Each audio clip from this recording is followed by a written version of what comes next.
Hello everyone, welcome to CPC academy. तो CPC academy दोस्तों आपका हार्दिक स्वागत है। आज का आपने टाइटल पढ़ा ही होगा। आज हम बात करने वाले हैं यूपी पुलिस के री एग्ज़ाम को लेकर, है ना, और उसकी कट ऑफ को लेकर कि भैया कितनी कट ऑफ आपकी रहने वाली है। तो जैसे आपको पता है कि भैया आपके 34 लाख फॉर्म भरे गए हैं, तो 34 लाख बच्चों ने पेपर दिया है ना। उसी पर बेस जो है मैं कट ऑफ बताता हूँ। कट ऑफ बताने से पहले देखो, आपको बिल्कुल भी घबराना नहीं है ना। अगर आपका पेपर ख़राब गया है ना, और तो नेक्स्ट वैकेंसी आ रही है, रेलवे आ रही है, यूपी पुलिस की फिर आएगी, तो आप मेहनत करिए। देखो, आपके हाथ में सिर्फ मेहनत है और कुछ नहीं है। क्योंकि देखो, अगर आपने 1 साल मेहनत की और मेहनत के साथ साथ वो 2 घंटे भी मैटर करते हैं। कौन से? पेपर वाले 2 घंटे भी आपका मैटर करते हैं।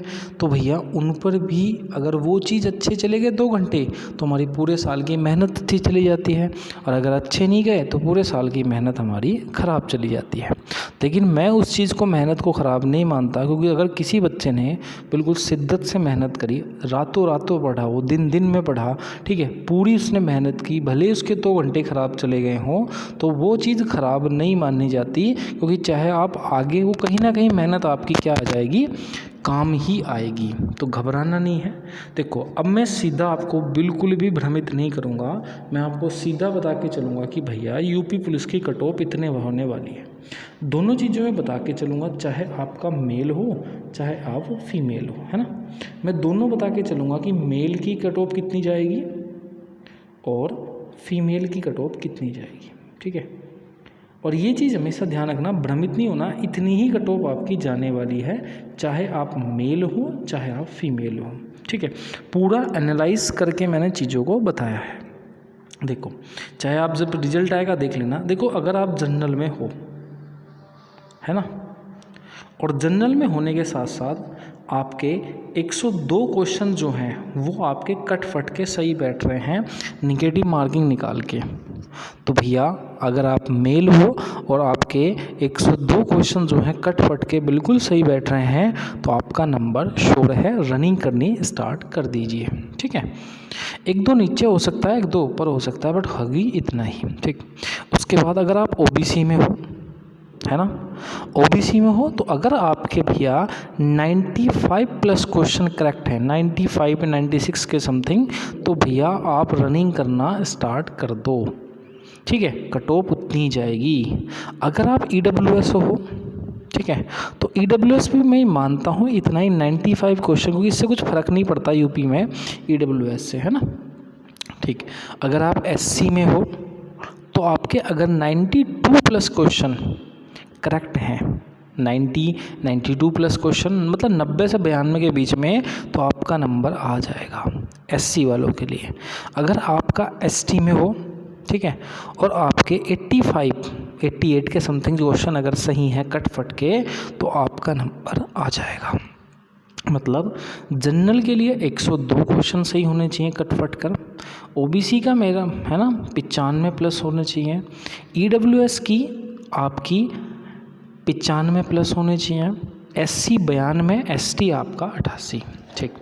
उसके बाद अगर आप फीमेल हो, अगर फीमेल के साथ साथ अगर आप जनरल में हो, तो फीमेल अगर जनरल में कोई है और उसके 95% क्वेश्चन सही हैं फीमेल के, तो उसका सिलेक्शन आराम से हो जाएगा। ओबीसी हो, है ना, ओबीसी हो, और ओबीसी होने के साथ साथ आपके 88 के समथिंग तक क्वेश्चन सही हैं ओबीसी में, तो आपका नंबर आराम से आ जाएगा, ठीक। उसके बाद अगर आप एससी में हो, एसटी हो, तो एससी एसटी आपका अगर 80 क्वेश्चन है, 85 क्वेश्चन तक एससी मान के चलिए, और 80 क्वेश्चन तक मान के चलिए आपका एसटी को। गर्ल्स में ईडब्ल्यूएस आपका कोई फ़ायदा है नहीं, यूपी में इतना नहीं लगता, तो 88 क्वेश्चन मान लीजिए, है ना। तो ये कट ऑफ आएगी आपकी, जो एक्सपेक्टेड कट ऑफ होगी। आप देखना कि इर्द गिर्द इतना ही होगा। चाहे आप कोई 110 बता रहा है, 115 बता रहा है, इतनी कट ऑफ नहीं जाएगी। ये सब एक भ्रम फैलाने वाली चीज़ें हैं, ठीक है। क्योंकि देखते होंगे कि आप 15 क्वेश्चन जीएस के ऐसे आए थे। अगर जीएस का कोई महारथी भी होता है, कोई मास्टर भी पढ़ाएगा, तो वो भी उन 15 क्वेश्चनों को नहीं कर पाएगा। इरिलीवेंट जीएस आई थी, उसमें से 10-12 क्वेश्चन, तो 150 में से 10-12 क्वेश्चन ये कम हो गए। और कोई भी बच्चा हो उसके 10-12 क्वेश्चन नेगेटिव में जाते ही जाते हैं। तो इस आधार पर ये सारी कट ऑफ मैंने आपको बताई है और विश्वास करना यही कट ऑफ आपकी होगी। दूसरी बात, अगर किसी का पेपर 31 तारीख में था या आपका 25 तारीख की सेकंड शिफ्ट थी, ठीक है, क्योंकि ये 2 हार्ड शिफ्ट थी, हाँ, सबसे ज़्यादा मैं इनके बारे में बात कर रहा हूँ। अगर इनका कोई बच्चा हो तो भैया 1 या 2 क्वेश्चन तक मान लेना कि 2 क्वेश्चन तक मान के चलना कि उन्हें 2-3 क्वेश्चन तक बेनिफिट मिलेगा, मतलब इनके कट ऑफ से नीचे मान लेना। जैसे जनरल 102 है तो 100 मान के चलना, 31 की शाम की और 25 की शाम की, है ना, सबसे ज़्यादा हार्ड शिफ्ट यही है ना, तो इनको मान लेना है। तो इसी के साथ बिल्कुल घबराना नहीं है, रनिंग स्टार्ट कर देनी है। ये आपकी एक्सपेक्टेड कट ऑफ है और इसको ध्यान में आपको रख कर चलना है और रनिंग कर देनी है। और जब भी अगर आपका मनोबल टूट रहा हो तो भैया पढ़ाई स्टार्ट कीजिएगा। देखो, हमें मिडिल क्लास हैं और सरकारी नौकरी से ही हमारी आशा है और इतना टाइम हमने दे दिया इसको, तो हमें नौकरी चाहिए तो चाहिए, ठीक है। क्योंकि जब हमने चाहे 1 घंटा ही दे दिया आवाज़ पढ़ने के लिए, तो उस घंटे का यूटिलाइज़ करना है, मतलब गवर्नमेंट जॉब लेनी है तो लेनी है, ठीक है। चलो फिर मिलते हैं नेक्स्ट वीडियो में, तब तक के लिए जय हिंद, जय भारत।